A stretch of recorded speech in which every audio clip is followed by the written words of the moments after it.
Hello and welcome to the What Women Want Today podcast. You might be asking yourself right about now, well, what do women want? I mean, we're pretty complex creatures, right? Well, I think we want it all, and I'm here to explore it with you. My name is Terry Kellums. I'm your host. Go grab your favorite beverage. I've already got my glass of wine, and let's get started. Hello and welcome to this week's episode of What Women Want Today podcast. This is your host, Terry Kellums. I'm so excited to be with you guys today. Today, I have Corrin Voeller back on the show with me. And like I said before, she's agreed to answer some of your questions. So thank you to all of you who sent those in. We will get to that in a minute. First of all, Corrin, welcome back. I'm so glad to see your face today. I'm happy to have you here with me. Thank you. I'm happy to be back. So I meant to ask you last time, and we kind of run out of time. What kind of led you to want to be a marriage and family therapist? Yeah, I actually knew I wanted to do this when I was 16. Wow. I know it was, I got a psychology book somehow. It was actually like a feminist psychology. I wish I still had it too, because I can picture the cover and everything. But the first time I read that book, I was like hooked. I was like, this is what I'm supposed to do. And then I was a huge nerd. Like there was this peer mediation thing that like you got asked to do by the school counselor. And so I was in that, and then I eventually became like the president of it. And so it's just something that I've always known. It just has felt like this is what I'm supposed to do. It's weird. No, I think that's awesome. But so when you're a marriage and family therapist and you're actually married, do you try to apply all these things to your own marriage, or does it just all fly out the window when it comes to your own relationship? Yeah, no, of course. I actually get asked that a lot. Of course you do. You try, you know how the right way to respond, you know the right thing to do. And sometimes you choose to do it, and sometimes you choose not to. And like, no, I'm going to be, fill up my self-righteous cup right now or whatnot. So it's fun. It's amazing to know like kind of the behind the scenes and how this kind of stuff really has big impacts. And I would just say too, that the other thing is that I'm only half of the system, right, between the two people. And so there's only so much you can do sometimes too, of like I can see when it's going off the rails and how to guide it back. But there's this thing that therapists will talk about a lot is like they're the people who are in their system or in their orbit are pretty sensitive to if you start using, you know that saying that people say, the psychobabble bullshit. Yes, right? yes. We've all seen that thrown around in a movie or a show. Yeah. And so you have to be careful too, to not, take on too much of that like therapist guiding thing, and really remember to just be in a relationship with somebody else. That's true. I could see that because I have a group of girlfriends that I regularly get on the Marco Polo app with, and we're having everyday conversations. And I listen to those conversations about everyday life, like, problems with our children, arguments we have with our husbands, just, just random things. And I do keep my coach hat on the side, because I can't sit and analyze everything that everybody says and does all the time. It's just exhausting. So yeah, I know what you're saying. You kind of have to set some of that aside and be like, I'm just going to be Terry, the person, and not Terry, the coach. So yeah, I get that. Hey, last time we talked, you mentioned that you were working on a program, excuse me, for men. Can you give us any updates on how you're doing with your program? Yeah, it's coming along. Thanks for asking. I'm super excited about it. I think now it's just very clear on exactly what I'm doing. And so it's really geared towards men who their wives have said, hey, like, this isn't working for me. You've got some things that you need to be working on. A lot of it has to do with emotional intelligence. Sure. And he's like, I don't know what you're even talking about. Yeah. And that it's in the right there. You're like, yes, and that's the problem, right? And so I am working on creating this program, and my goal, I'm working with somebody else on it who is an instructional designer. that is somebody who helps people make sure that the things that they're teaching are actually transformational. And so, because I really don't want to put something out there that doesn't give people the big transformation that they're looking for. So I'm trying to be very intentional about it, and also only give the information you need and not have it be like one of those like super long programs where you have so many videos to get through. And so just to keep it simple. Yeah, so I'm working on it. It's coming along. No dates yet, but I'm excited about it. And what about the name? Have you landed on a name? Not yet. I still love the name. Why the heck is my wife so mad at me? I love it too. I don't know. I think you should roll with that one. All right. So if you're ready, I've got some good questions here for you today, and I'm excited about this. Some of them kind of caught me off guard a little bit, but I think for the most part, they're probably not going to catch you off guard.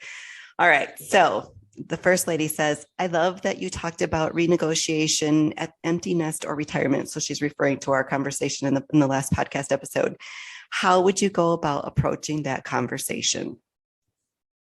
How would you go about approaching the conversation about renegotiating? Because now we're going through this transition period of empty nesting and retirement. Right. Okay. So sorry, I just needed to make sure I understood. I think that sitting down and preparing yourself a little bit on what it is what is your goal for the conversation, so that way you're clear. Because I think sometimes we think we're very clear about what we're looking for in a conversation. And I've been in the chair before where I'm listening to people and I'm like, oh, I can see what they're trying to do, but their partner is not getting that message right now. And so making sure you are clear and saying that of like, take it like a business meeting almost, of like, what's our agenda? Why are we meeting today? What's going to be a successful meeting, right? What is the goal? Right. And then that way, if you don't have to be so businessy about it when you're talking, you get to be yourself. But like, if you kind of frame it up in that way, then that way your partner knows what you guys are even about to talk about. Sure. And then as far as the conversation goes, again, it would just be what we had talked about last time, which is renegotiating what life is going to look like, asking questions and also sharing what you want out of that, of like, hey, we're going through this transition. Like, what are your expectations? Asking your partner that and sharing your own expectations. And what are our goals? What are your goals individually? And what are my goals individually? What sort of goals do we want to set as a couple? I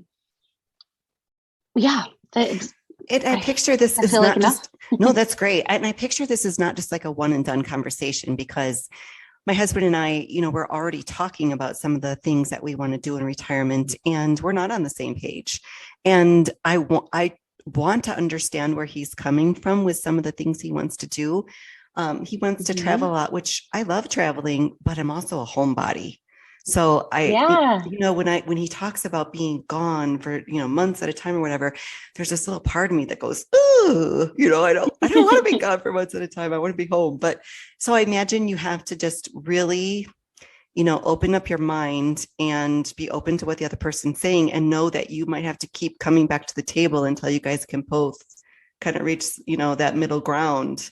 I love that answer. Thank you for that.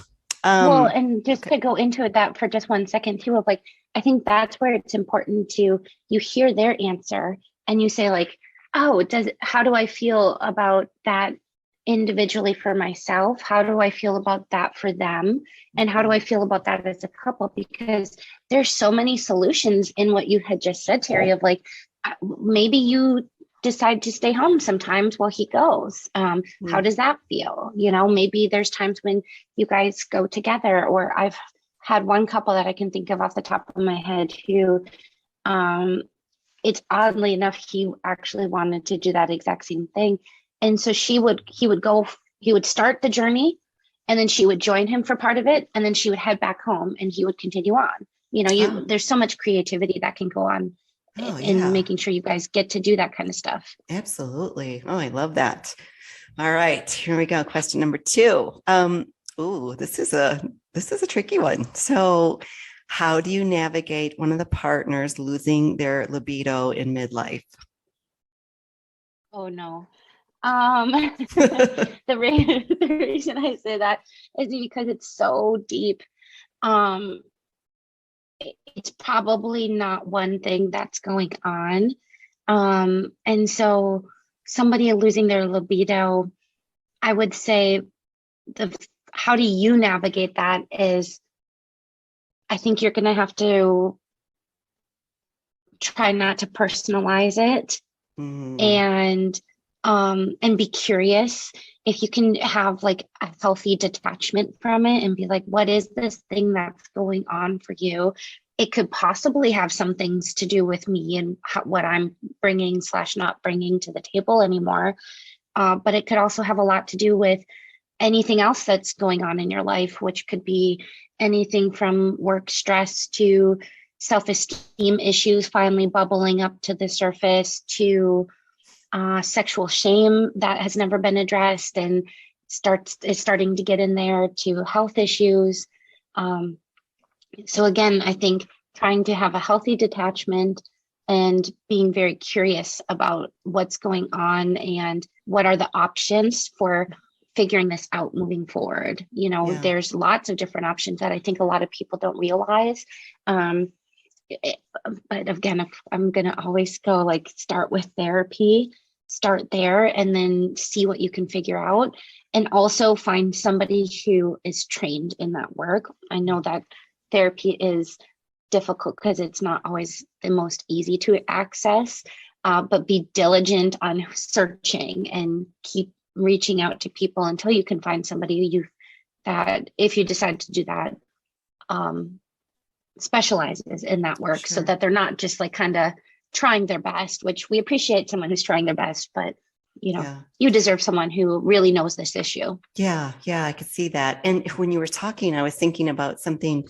My husband and I were on vacation last week, and of course, you got a lot of alone time and you fill it up with conversation. And he asked me a question about my health, and it led to a deeper conversation.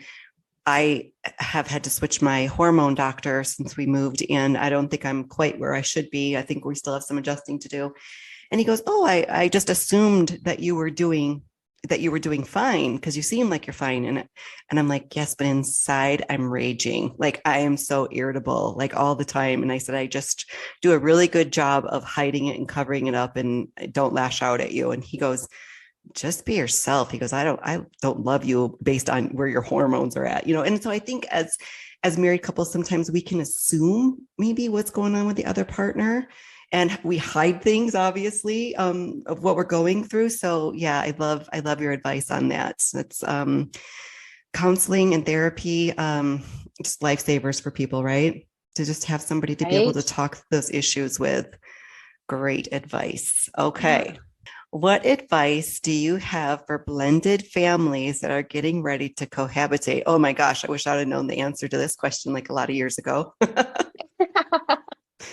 What advice for blending families about to cohabitate?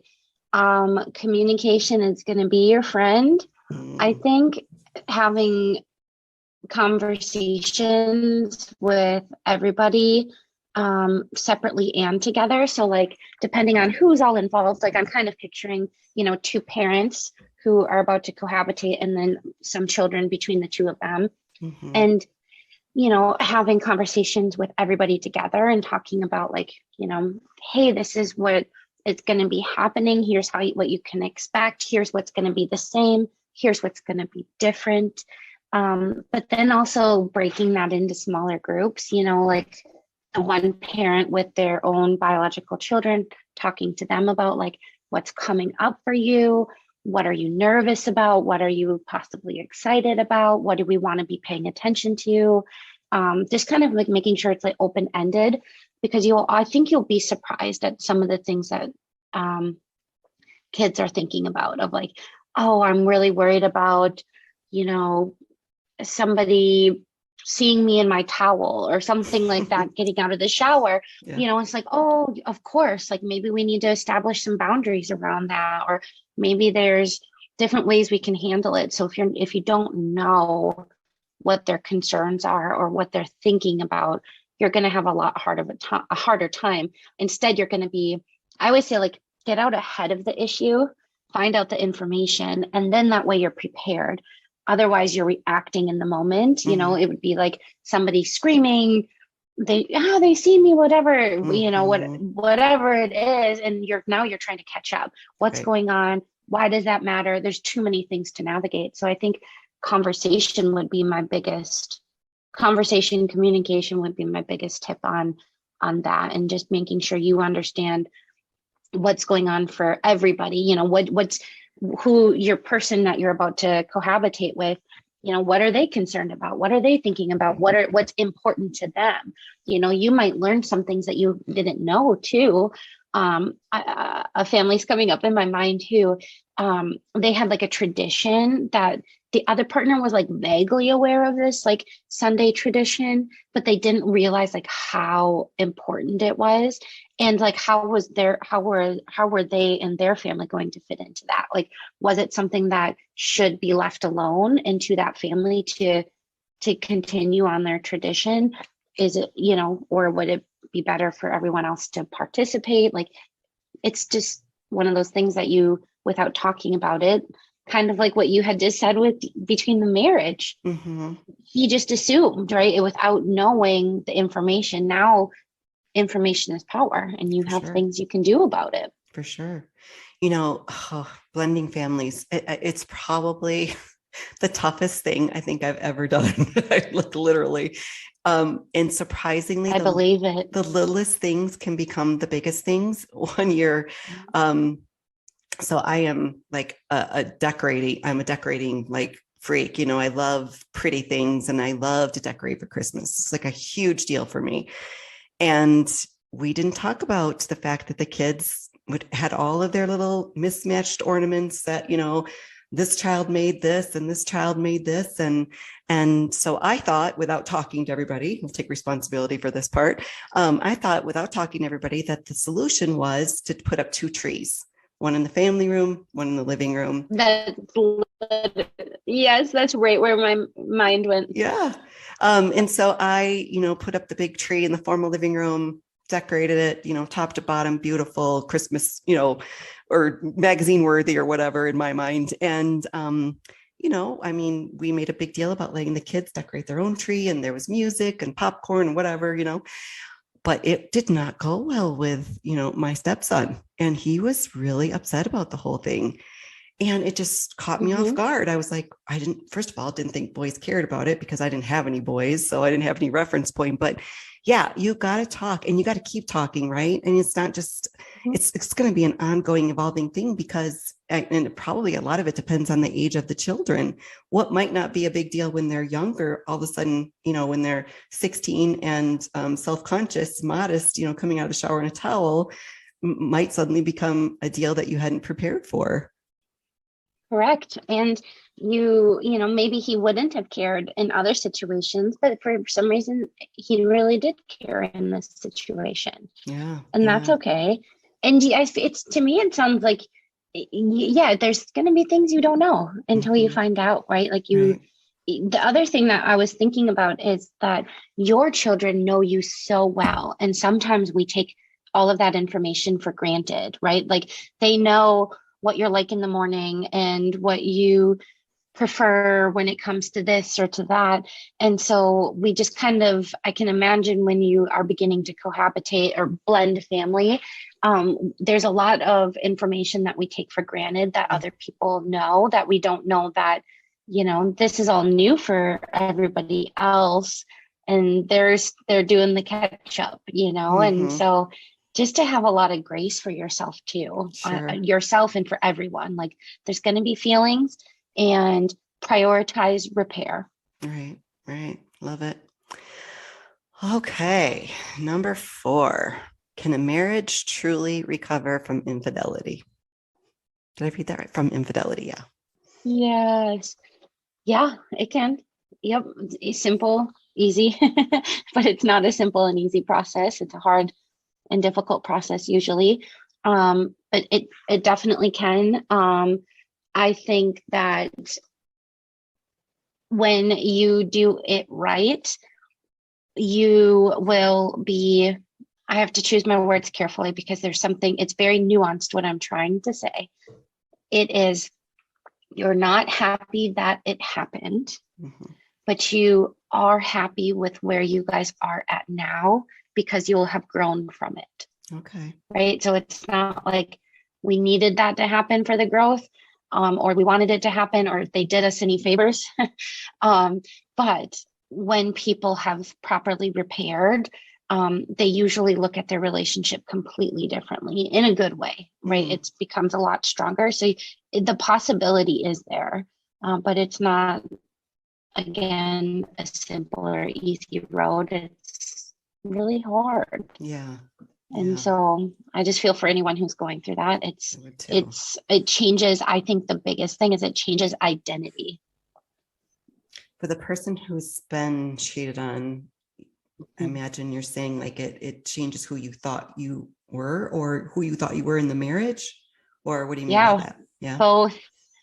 It usually changes somebody's identity completely. Like, you know, they'll go back and they'll start looking at, depending on how long infidelity happened or what exactly happened, but they'll go back and they're going to look at their now history or their past, and they're seeing it through a completely different lens now, right? Like, I thought we were happy, or I thought that vacation, you know, I thought this thing happened on it. And now that I know what you were actually doing or what you were actually thinking about, a lot of times people were like, I look at myself completely differently. You know, it can be humiliating. It can be embarrassing. People can feel stupid.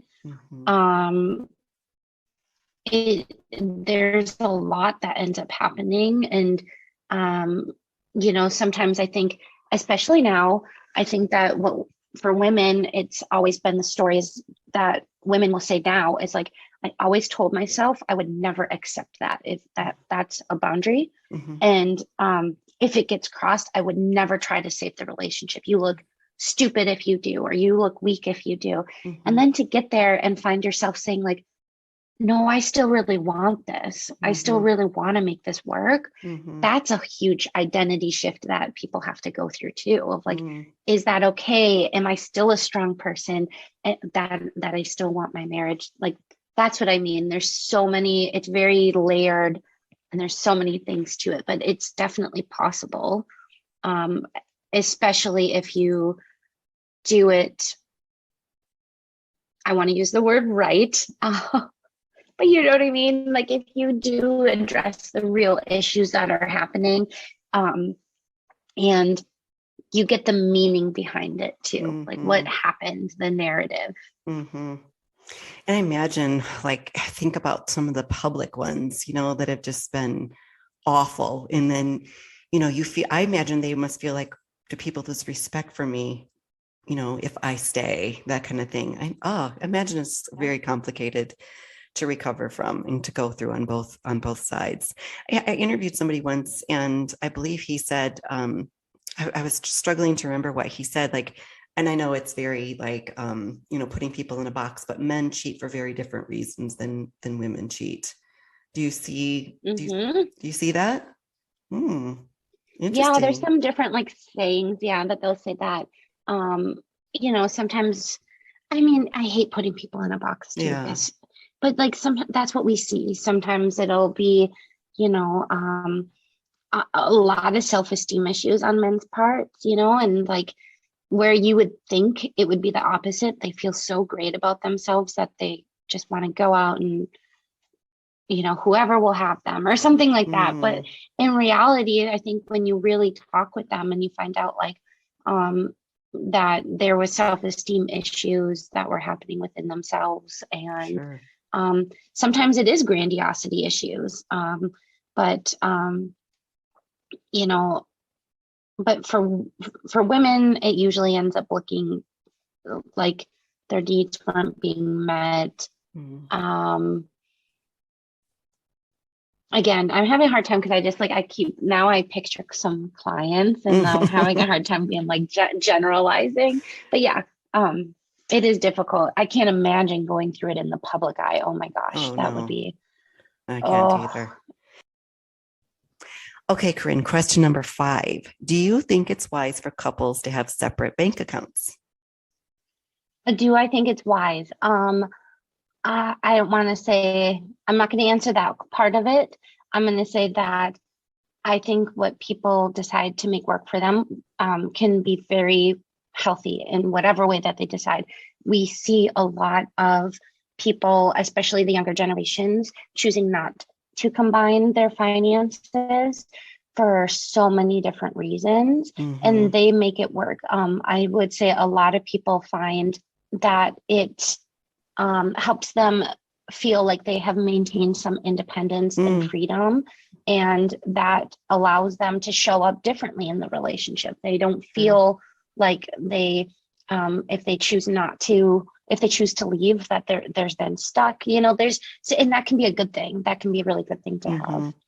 I could see how it would be a pro and a con. I could see like the independence thing just makes total sense to me. But I could also see it starting to get a little nitpicky here and there. Well, I paid for this and I bought this last time. This is mine because I bought it. Or, I could see it both ways, definitely. But I agree with you. I do see the younger generation tending to keep their finances a little more separate than the marriages of couples, my age that I'm in relationship with. Well, and I think for a lot of them too, they're dealing with different debt issues than previous generations have ever had to deal with. Like, sure, younger people are usually coming in, if they've gone to college, and so for them to keep it separate is a new way of handling new issues that other generations might not have had as prevalently as these ones. That's true. All right. Our time is coming to a close. I want to get these last couple of questions in. Number 6, Okay. My mother-in-law makes a habit of walking into our home unannounced. I feel it's an invasion of privacy, but my husband won't address it with her. How do I talk to her about this without ruining our relationship and angering my husband? Oh my gosh, that's so loaded. Oh my gosh. Well, I'm going to assume that your mother-in-law is a reasonable human who really cares and is kind, and she would want to know that you're offended. That's what we're going to work with on this. Okay. If it's anything other than that, I think just tread lightly.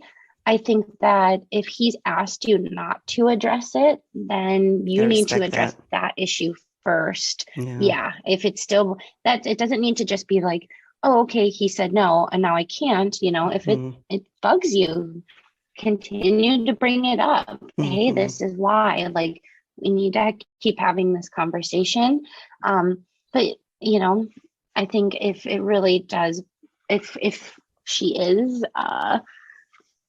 someone who can handle some feedback, just talking about it in a very kind way of saying like, hey, I would really appreciate it if you could let us know when you're coming, or once you're here, make sure you hit the doorbell so that you don't catch me in my towel or something like that. Yeah, that's great. I love it. All right, last one.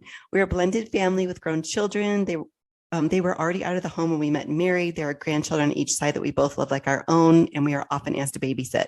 Since my husband had his heart attack several years ago, we are very healthy eaters and exercise regularly, but our children think we should supply our grandchildren with candy, soda, and junk food when they visit. My husband said we should just go along with their wishes, but my thought that is my home and we don't eat like that. What advice do you have for us?